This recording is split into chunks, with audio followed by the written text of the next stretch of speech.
Hey there, all my Rotation 411 astrology subscribers. So here is the long coming coveted Astrology versus Astronomy video that I've been promising you guys. Now, hopefully it will be as popular as the Love at First Sight short has become.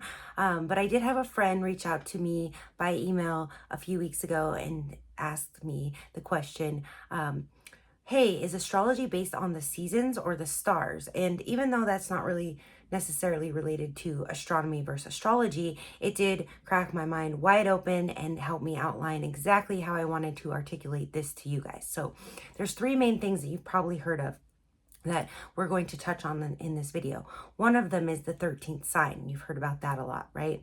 The second thing is you've heard about how we are, all the signs shifted. So right now, if you go out and you look in the sky, it says that the sun is in, by astrology terms, we are in Libra season. But if you look at the actual sky, I believe we're supposed to be one before prior, so it would say Virgo season. So the sun right now, if you take one of those astronomy apps and you go outside, it's going to say not the sun so much, but it'll show you where all the planets are. It's going to show that they're one off. And let me actually pull that up really quick for you guys. If you go to divinetimingdatabase.com, you can click on the sky right now. Now, this isn't the actual sky right now. It's the sky right now in astrology terms, and that's what we're going to dig into. But if you want to follow along with me, for example, right now it says that Mars is at 4 degrees Scorpio. So in the sky, Mars is most likely in the actual sky right now in the sign of Libra. So we're going to dig on that a little bit. What's with this whole we're one sign off thing? What's with the 13th sign? And there's one other thing about it that you guys are always asking me about that I'm sure will come up. But let's just go back to, so I would always tell you guys, like, be careful what you're looking up, because if you use CoStar, for example, and you put in your birthday and time, it might tell you that if you're a cusp baby especially, but even for your ascendant signs, it can be the wrong sign because it's rounding it to the day. So it changes so say you're born September 22nd, because it's like September 28th right now. Some years you're going to be a Virgo at like 29, 30 degrees Virgo, and some years September 22nd babies are actually Libras. And normally it changes on the 22nd. So some of you that are born at 8 a.m. on the same year on September 22nd as somebody born at 9 p.m. are the earlier one's going to be a Virgo and the later one's going to be a Libra by sun sign. So this is where some of those astrology websites are not accurate because they're not actually going down to the minute. Now, if you do use divinetimingdatabase.com, you can build your own database and put in as many people as you want. It's a great tool. I love it. You can run the transits, progressions. Some of you that you might not even know what that means. Some of you may be doing that on free sites, but most of those don't store your information. So I love it. It's a great tool. Besides my really expensive solar fire software that I use for clients, that's my go-to when I'm on the go, because you can open it from any phone or internet browser. But anyways, so if you want to kind of play around with that more, it's very accurate and as far as astrology goes. But we're going to dig into that a little bit more, why the astrology sky, okay, and I was almost going to do this as a screen share, but then I didn't think I would need it that much, is different than the astronomy sky where the stars are right now. So I'm going to start with something somebody said to me that was really interesting lately on the astronomy side of things. He said to me he said, astrology can't be real because, and this kind of got my wheels turning on how to explain all of this to you guys as well. He says, astrology can't be real because they actually did the math of where the stars are right now, astronomists, okay? And so most of you should know the difference between astronomy and astrology, right? Astronomy is the study of the stars, in the sky. It's a credible a credible scientific field, okay? And astrology is a pseudo social scientific field because we kind of integrate psychology and astronomy, okay? But most books, I told you guys, my Astronomy 101 book and my Psychology 101 book both had a page discrediting astrology as a pseudoscience. So we're going to get into the actual, scientific reason why they are doing that. Okay, so he said, astrology can't be real because astronomy, when they do the math, right? So if you're looking at the sky right now, okay, and just as an astronomist, and so now they have these really powerful telescopes, right? And they can look way back in time, right? Like, I don't know how far back they can look. You guys can Google it, but they can look thousands, or more light years back in time. What they're observing of where the planets are or were, you know, 100,000 years ago or 100,000 light years ago, that when they can, as far back as they can see, it doesn't align with the mathematical calculations of where the stars should have been. Okay, so this is kind of segueing into astrology and what is astrology exactly? Like, so my friend says, is it based on the stars or the seasons? Well, that's really interchangeable. The seasons is sort of a way that we mark it, interpret it, categorize it. It's the context, right? And the stars are what we're going off of, the constellations. So the same thing, this is kind of where I'm going with this part. The same thing holds true if we go back to when they started calculating the current astrology calculations that we use, which they started doing around the year 400 BC. So if I'm correct on that, which I get a little confused with like geography and history. So if I'm correct on that, the year 400 BC would be approximately 20, oh wait, we're in 2000 now, so 2,400 years ago, right? Because we're in 2020, yeah, so it'd be like approximately 2,400 years ago is what they're talking about. This is when, you know, astrology has been around much longer than that. Ancient cultures used it, but the actual calculations that we use today as astrologists are from calculations Babylon. Okay, and now that's interesting too if we want to tie it into like Babylonian, you know, the Bible in Babylon. I tell you guys, like and not to scare away like fundamentalist Christians, because I try to keep my everything kind of secular with this, and but I do feel like the Bible is a very mystical book. It has a lot more to do with a lot more than just a story. It's a mystical book. Anyways, it says that this is what this is what the Google AI says. The culture that created the foundations of the astrology practiced around 400 BC was Babylonian. Well, the practice of observing celestial omens started much earlier than Babylonian culture. The Mesopotamia developed the organized astrological system, including the 12 sign zodiac, by the 4th century BC, with the first horoscopes for individuals appearing around that time. The Babylonian system heavily influenced the subsequent development of Western astrology by the Greeks, right? And that's why Greek mythology is such a big part of the archetypes in astrology, which we're going to get to sort of at the end of, you know, I'll give you a little spoiler alert.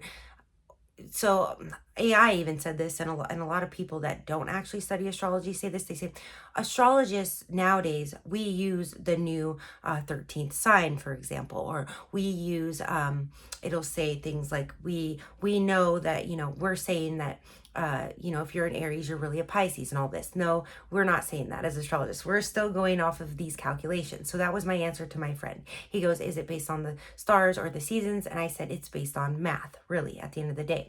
It's based on math from where the stars were around, and it's give or take about 400 years, but I don't know, I like the number 4, so we're going to go with that, around the year 400 BC, about 2,400 years ago. Our astrology is based on mathematical calculations from where the stars were then. And I actually am going to, as we get a little further in, and I might lose some of you there, so I'll kind of try to stick to the points, and then maybe you can skip through the math part. We're going to get into the actual math breakdown of how we got there. But it's going back to what I was saying about astronomy right now. If astronomists calculate the math backwards, and then as far back as they can observe with their telescopes, it doesn't align. So in 400 BC, they were making these calculations based off how the stars were going to move, but because of different variables, true scientific variables, like the tilt of the Earth axis, and then a thing that my significant other likes to point out a lot, because he's obsessed with astronomy, like the actual planets and everything, which I did take astronomy and I took to it. I got 4.0 and I like astronomy too. Obviously, I love the planets and everything. But, you know, it gets a little weird. That's what we're talking about now. He always likes to say, you know, and this kind of goes, and we can kind of touch on the 13th sign here. He says, you know, that the stars aren't actually just fixed in the sky, right? I believe in I think it's the Bible that says the firmament, the Mazzaroth, which is, so people will say like, oh, it's anti-religion, you're not supposed to, you know, do divination and all that, and you're really not. You're not supposed to really predict the future based on the stars and everything, even though King Solomon and King David all had very reliable astrologists, but they were not sinless, perfect men either. Mazzaroth, I think it might be in Genesis, fixed to the firmament. Let's see, let me just quote it correctly if I'm going to refer to it. Fixed to the firmament refers to an ancient concept primarily from the book of Genesis, that the sun, moon, planets, and stars were attached to a solid dome-like structure in the heavens, or firmament. Okay, this is First Genesis 14, chapter 1, verse 14. It says, "And God said, let there be lights in the firmament of the heaven to divide the day from the night, and let them be for signs and for seasons and for days and years." Okay, so when my friend said, is astrology based on the stars or the seasons? I think the best way to answer that is, you know, you can't separate one from the other. And whether you're religious or not and believe in the Bible or not, I think this verse, if we just pulled it out like any other book, explains it best. And God said, let there be lights in the firmament of the heaven to divide the day from the night, right? That's the sun and the moon, okay? And let them be for signs, the 12 signs, and for seasons, right? We got the spring equinox, which is, you know, March 21st. That's 0 degrees Aries, March 21st or 2nd. We have the winter equinox, that's December 22nd. We have the fall equinox, which is September 22nd. And then we have the summer equinox? What would that be, you guys? I think it's the June 22nd one. Today we're going to get into the actual math, like as if the astronomers now are looking back and trying to calculate where the planets were back then. We're going to actually look at where the planets were in 400 BC and why they're not showing there now in the sky. All right, so one more time, I'm just going to read it. And God said, let there be lights in the firmament of the heaven to divide the day from the night, sun and the moon, and let them be for signs, that's our zodiac, the Mazzaroth, and for seasons, that's the, you know, every fall, winter, spring, and summer, and for days and years, right? Because you have your birthday and your year makes a difference. So basically, the Bible says in Genesis that God put these lights in the sky and he fixed them to the firmament so that we could calculate our birthdays and our seasons and our years and all of that.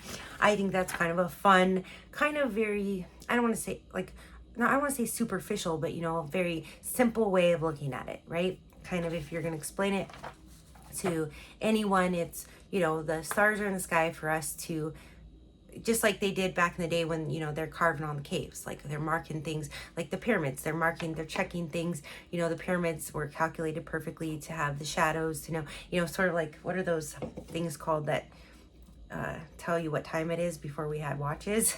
You know, what are those called? You point it north and you look at the shadow, right? And just pointing it in the north direction, right? Because how are we measuring the sky? By longitude and latitude. And I'm probably going to come out with a video very soon, probably as a segue off this one I was thinking about last night about astrocartography. And a lot of you will ask for readings, astrocartography readings from me. I do offer them on rotation411.com. But I'm going to get a little bit more into the longitude and latitude. Astrocartography goes mostly off of, I believe, the longitude. But for me specifically, and this is what I was meditating on last night, and this is just a quick side note, where I was born and where I lived for a decade are the same longitude. So if I was looking at astrocartography, I don't know what planet's there. Maybe we'll pull up mine when we do that video. You know, say Venus is right there on my line, then it would say, you know, your love life will be great and you'll have money in both of those places. But I feel that even though it's the same longitude, my life is very different in those places. But it's still been home for me. That's only two places I've lived for a substantial amount of time. So, you know, maybe I have Saturn there, which keeps me, you know, glued down, right? Tied down. So that'll be a fun video we're going to do soon. But anyways, because I don't feel that most astrocartography goes off of the latitude, which I think would be just as important. So we're going to dig into that. Maybe it does. You know, maybe I'm just not that advanced. Maybe you guys are going to learn it right along with me. But if you want a longitudinal astrocartography reading, look out for the video, or if you want one before that, go to rotation411.com. It's one of the packages on there. I believe you go to like birth chart packages and it's a choice that you can choose. Anyways, so now we're going to get like really into my notes here, because I know some of you have have said that I go all over the place. So when my friend asked me this, I said, to put it simply, it is based on math calculations, right? Maybe I'm not going to read this. I'm just got to review it real quick. So he said, is it based on the stars or the seasons? I just told you guys you can't separate the two. It's the stars and the seasons are sort of based on astrology. Now, real quick, because this was the 13th sign. Okay, if we look up at the sky right now, there are millions of constellations. There, if I look out there right now, I don't know exactly where he is. So some of you might be better at astronomy or know it more by heart. But I know that I see Orion all the time. And where I'm from, I see the Big Dipper all the time. When I was down in California, I could see the Little Dipper a lot. So we have tons of constellations up there, you guys. That's astronomy, right? There's, I don't know how many, hundreds, thousands, hundreds of thousands of constellations that we can even see from Earth, depending on what telescope you're using. And those are all, if we're from the viewable eye, those are all right there in a line. Like I said, I think Orion might be somewhere around Gemini or something. He's right up there. He's right in between. So when we're talking about the 12 signs in the Mazzaroth, and and the 12 signs that were developed in Babylonian times that they were going off of, we are not, if the 13th sign is, okay, he's tucked in between Scorpio and Sagittarius is what they're saying, and he's called, I can't even pronounce it, Ophiuchus or whatever. Let's see, okay, so he's the serpent bearer, and which kind of makes sense, he'd be the serpent bearer between like a scorpion and like a half horse, half man, situated on the celestial equator. The zodiac consists of constellations along the ecliptic path that the sun and moon and planets follow. So it's saying, so basically what they're trying to say is the 13th sign is on the ecliptic path, okay? And this is why they're counting it. But us modern day astrologists are not accounting for it, at least not yet. So that is a misnomer.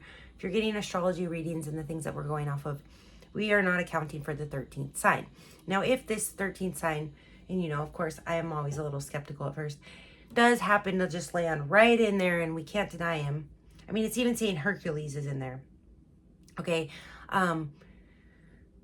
If he does land in there and we can't deny him, there is a weird thing about 12 and 13. Okay. So some of you might know this, but some of you may not. Because I've told people this that have never heard it before. 13, I had an occult landlady friend in LA, and she loved the number 13, and she gotten pretty deep into some stuff there because LA has all that stuff. And so, she says it's the occult, we're not supposed to talk about it, so I'm not going to say too much about what she said, but she loves the number 13. 13 is a very powerful number, and like Aleister Crowley type stuff. It's and now me, I like the number 12. 12 is, I'm like even numbers for the most part. But I'm not opposed to thinking 13. Sometimes I do, this is sort of going into conspiracy theory land, but I do think that, if 13 is powerful, they might keep it from the masses. The elite might keep, I do believe that they keep things from the masses that might be to our benefit because they don't want us to have too much power individually. Now, if I lost you there, it's fine. I'm not trying to make you believe that. It's whatever, you can agree or not agree. I tend to keep my ears open for things that, they might not be telling us, so that I can have a little more insight or advantage in this life, or to help things click that maybe don't click. Maybe they're, keeping that missing piece from us. Right? The powers that be. So with that being said, they took the 13th row out of most airplanes. There's no 13th floor on most buildings. I know in Seattle, there's definitely not. I think in LA, there is still a couple buildings with the 13th floor. I wonder if Hotel Cecil, if you guys watched that documentary, that was kind of creepy. I lived down there at the time. I'm going to see if it has a 13th floor. I think it might actually. Because it doesn't. Okay, not even it has a 13th floor, and that hotel has a bunch of problems. Okay. But I do see it. I have seen it, like 13 floors, but for a very long time, they didn't have them. Now, they said it's because it's bad luck, planes with the 13th row. There's some superstition in flying. We're so accustomed to flying nowadays, but if you watch like the Wright brothers, the Aviator movie, I think it was Leonardo DiCaprio, you might not feel so comfortable about flying. You might realize how kind of barbaric flying is. Anyways, so to put it simply, it's based on math, is what I told my friend, and it's calculations from where the stars were around the year 400 BC, even up to, like 080 or 180. Not accounting for other variables over time. So I kind of touched on that in the beginning. You know, the Earth's axis does tilt. Oh, that's what I was saying. My significant other, he does say, you know, well, the stars are not fixed to the firmament. They're moving thousands of miles an hour too. We're moving, the Earth's moving. The planets aren't just saying, he's like, everything's moving. It's moving this way. It's moving that way. It's moving that. It's all moving away. It's not just sitting there like how it appears to us, right? And so that is something to keep in mind, right? That's why if astronomers today do the calculations based on how the planets are moving, and they even try to account for what they know about how the Earth's axis has changed and all of that, they still find that when they, from the observable eye, as far back as they can see, it does not align with where it should be based on all of the math calculations that we know. So this is what happened around, you know, the beginning of the turning of the millennia, I believe. Millennia would be every, oh, was millennia every 1,000 years. So basically the turning from BC to 80, they did all these calculations. And so this is why astrology transits do not align with the actual sky present day. So I would say it is more math and even intuition and occult wisdom of symbols, myth, and patterns than constellations or seasons. I'm just going to kind of read through this so I can actually hit my points. So another interesting, I wrote this, by the way. Another interesting fact is that astronomers have recently discovered that if they do the math backwards, okay, that's what I was telling you guys, based on today's constellations, that the calculations do not actually coincide with observable phenomena. In other words, the planets were not where they, quote unquote, should be based on what astronomers know now. AI says that modern astrologists use the 13th sign. Okay, I'm just kind of going over this because I want to keep this around 30 minutes. We don't. There are thousands and then some of additional constellations and plenty of others near and between the 12. Though a cycle of 12 verse 13 leads to cover up on one side or the other. So I'm saying that it is either 12 is very significant and holistic or 13, but 12 is for the masses and 13 is the powerful number. Okay? Could be that everything is pure, and I like to think that the micro is the macro, that us, as when someone of my friends used to say, us peasants versus the elite, you know, that we all are using the same system, or it could be, you know, that there is some you know, power in this 13, and we're to be on this road of 12. 13 is either cursed or so powerful that they omit it. 12 is either perfect or a basic substitute. I really don't know the answer to that one. That is something a Freemason would know better. This is what I wrote. AI also says that it is based on the seasons, only in correlation to the equinoxes. That's my addition. Seasons are a big part of astrology, but more so for definition and context rather than the actual source of it. So I put, to put it simply, okay, so then I kind of rewrote it to send to my friend. To put it simply, it is based on math calculations from where the stars, astrology is based on math calculations from where the stars were in around, you know, 400 to 0 or 400 to 1 AD, or now I'm confusing, BC, not accounting for other variables over time. I would say that constellations and seasons are more so definitions and measurements of the patterns in the math. It starts at both. The math starts at the spring equinox, which is the constellation of Aries season, 0 degrees Aries. So we're starting at 0 degrees Aries, back where the planets were around 400 BC. You can't separate the constellation from the seasons, but oddly, we can separate it from the visible sky because time and space are illusions, but the math is a constant. So the math that we are talking about being a constant is the math from 400 BC. That is what astrology is. Astrology is not the stars in the sky right now, even though if you go to divinetimingdatabase.com and you click on the sky right now, you're going to see where the stars would be based on the math from 400 BC. Now, before I lose you all there, I'm going to give you the actual math because it actually hasn't been in the wrong signs for very long. It's only been in the wrong signs for approximately, it could be 150, but approximately 75 years. So in the early 1900s, and I should verify this because this is going off my math that I came to this conclusion, but I'm pretty sure. And if it's not, it'd be the 1800s, but it's not further back than the mid 1800s to the early 1900s that these signs were still in the correct signs. So it's only in our lifetimes or our grandparents' lifetimes that the signs have been one off. And this is why us modern astrologists have not adapted. Most of the astrology wisdom that we have today, most of it, I mean, again, it is based off Greek mythology from 1,000, 2,000 years ago, but most of what we reference is sort of, the telephone game, the trickle down, the regurgitation, the, passing on, it written in books in the 1900s. I mean, I don't even know if there's any real strong astrology books that have been written in the last 25 years, because we use the internet for a lot of our development now as astrologists. So most of it's going to be in websites, the new information, blogs, forums, different tools that we can use. That's what most modern day astrologists are working on. So most of our stuff is our writings are based off of stuff written in the 1900s. So as early as the early 1900s, the planets were still in the correct signs. And we're going to go into that a little more, why that is mathematically. So I'm going to kind of read this just to keep on point, because I know some of you say I jump around too much. So my friend had written me back, and I don't actually have the email in front of me, and asked me a follow-up question. And this is where I kind of break down the math. So I said, yes, it is currently one off as well, I believe, as in Aries is Pisces and Pisces is Aquarius. Now this goes to, I need to just put it, because if you look below, this automatically puts my links for every video I do on YouTube. But I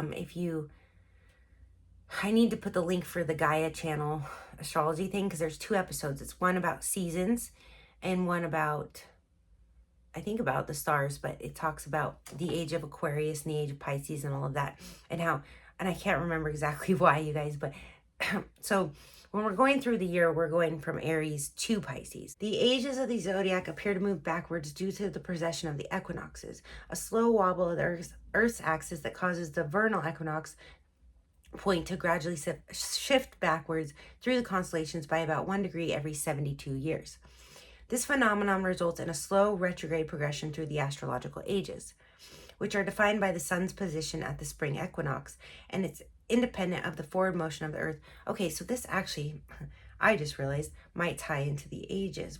That goes back to this. Actually, I have a number, my number I came up with was 2075 to 2150. So I guess my 2151 would be more accurate, because, this is just me actually doing the math as like a mathematician and astrologist. It's not actually me getting it from any source, what I'm about to tell you guys. But when I do verify it online, it says it's every 2,160 years, and this is the ages. So this is because of the degree. So I'm going to read this to kind of explain it more clearly. We change signs by 1 degree. Or we change degree. There's 360 degrees. Oh, so that would be the calculation. There we go. So it wouldn't be 12 signs. Every sign has 30 degrees in it. So 12 times 30 is 360. So wait, so now so 75 times 360. Oh. Let's see, 12 times 30 is 360 times 75. Now I'm coming up with a crazy number of 27,000. I have a weird thing with 27s too. Okay, I'm doing something wrong there. Oh, I know. Okay, because all we're doing is going 30 times 75 here. And there we get 2250. Okay, I'll break it down for you guys, but yes, it would take literally 27,000 years for us to go from, like, say, in 27,000 years, if all goes well without all the other variables based on math, we would be back to where the stars were now. Or if we're going off the astrology now, back to where the stars were in 400 BC. Now, I know I'm losing a lot of you guys there, because that's just me, like, click, click, click, brain, but so let me just go ahead and read this. I believe as in Aries is in Pisces, and Pisces is Aquarius in the visible sky. And that's kind of going the backwards route, right? So it's kind of like the ages. Everything's shifting backwards when we're talking about we're in the wrong signs now. It's in the sign before it. Even though in astrology we're moving through the year, we're starting at Aries and we're going to Pisces. In this instance, things are shifting backwards by the axis, and that's why we're in the wrong sign now, which goes back into how the ages change, which is also what it says. So according to some research that I did, due to the Earth's axis and other changing variables, the original starting point, 0 degrees Aries, which is where the whole starting point is, even if we're one off now, right? Even if you're in Aries, if you were born in 1990 and you're actually a Pisces, because that's where the planets, the sun actually was, it's still the zodiac's going to start at 0 degrees Aries. It just means that, it's going to be in a different place than it was in 400 BC. But like I said, it actually didn't get out. The signs didn't change. Sorry, my camera keeps going off.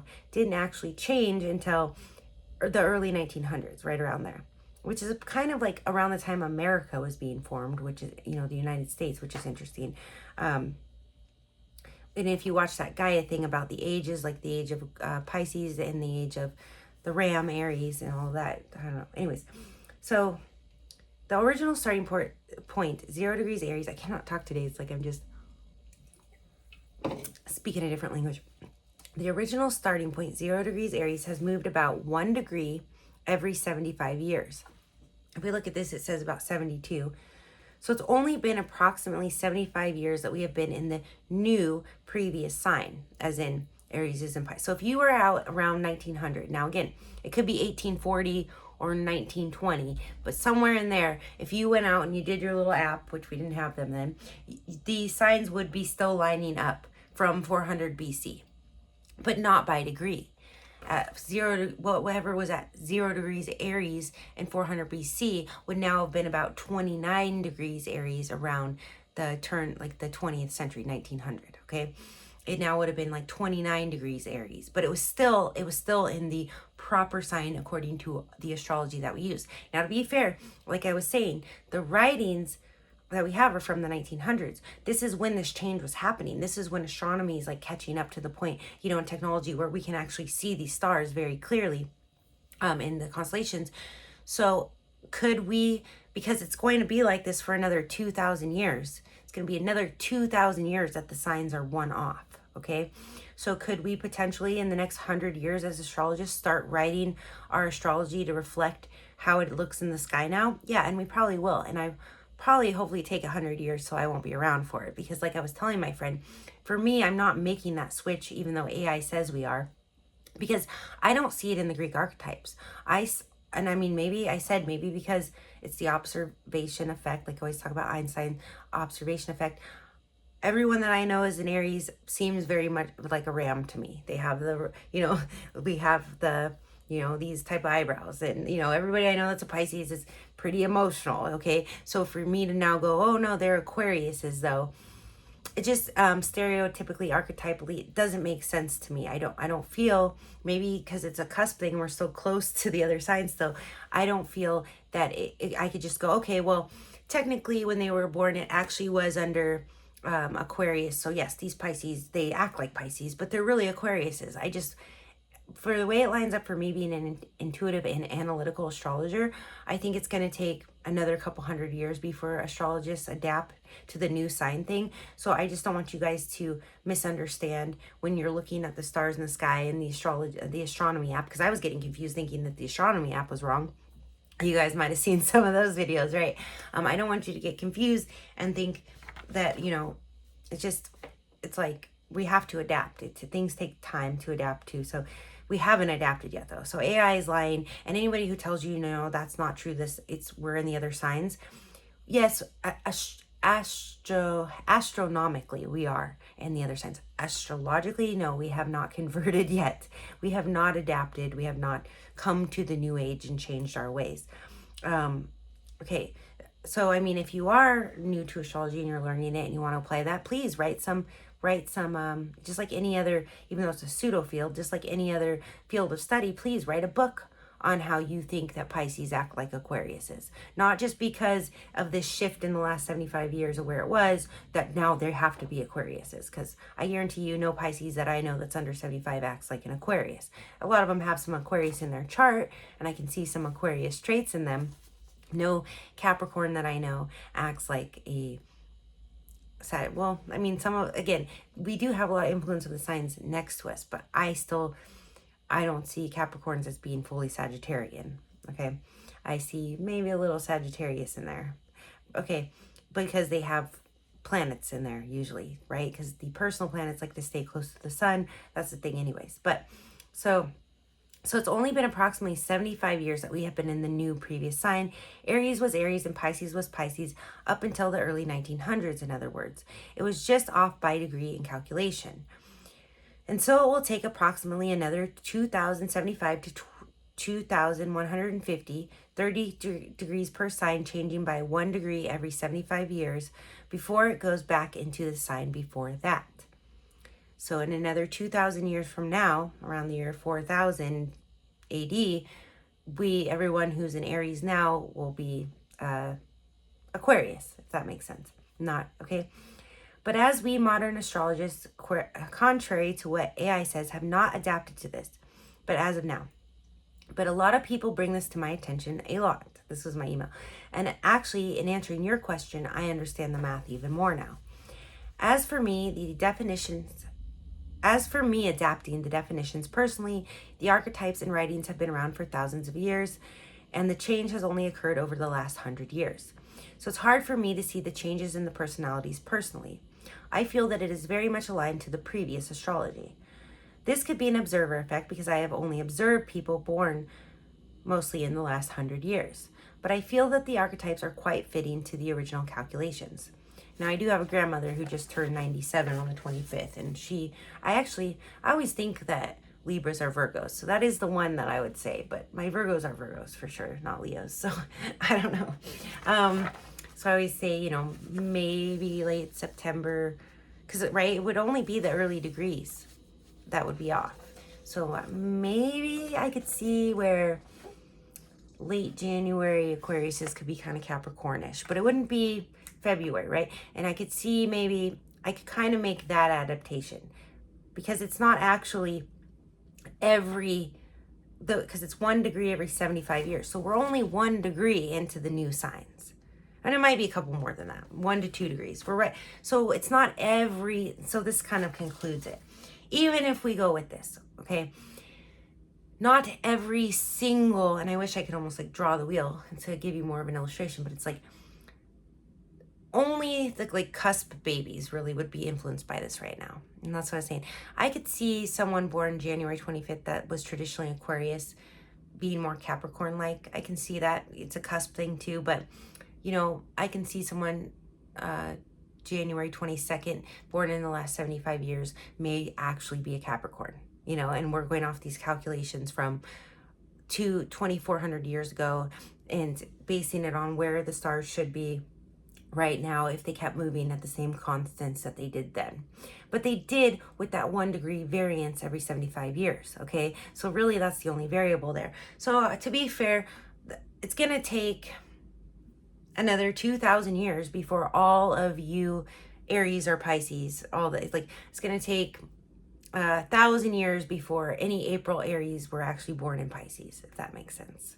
Okay, it's going to take 1,000 years before any February Aquariuses are actually being born under the sign of Capricorn. So this is just very, very new, and it's only by a couple of degrees that it's off, that it's in the wrong signs. So yes, when you look out at the sky, it's off 1 sign, but when you look at where the sun is, it's not. So I hope that makes sense. And honestly, I'm still kind of grasping it all because it's kind of leading edge. Like, no one's really talking about it. They're either, okay, we're in the new sign now, that's what astrologists say, and astrologists are like, no, actually, we're going off the math from 400 BC, so I'm the one sitting here trying to rectify this and explain to you guys, okay, here's what astrologists are doing, here's what the astronomy is, and here's why, and here's the disconnect, and it's really not that far off, but I could be wrong, it could be a little more off than a few degrees, because when I kind of saw that astronomy app, it was like, okay, I knew at the time, I can't remember, I knew at the time Venus was supposed to be in Gemini, and it was saying Venus was in Taurus in the sky with the app. Because, like I said,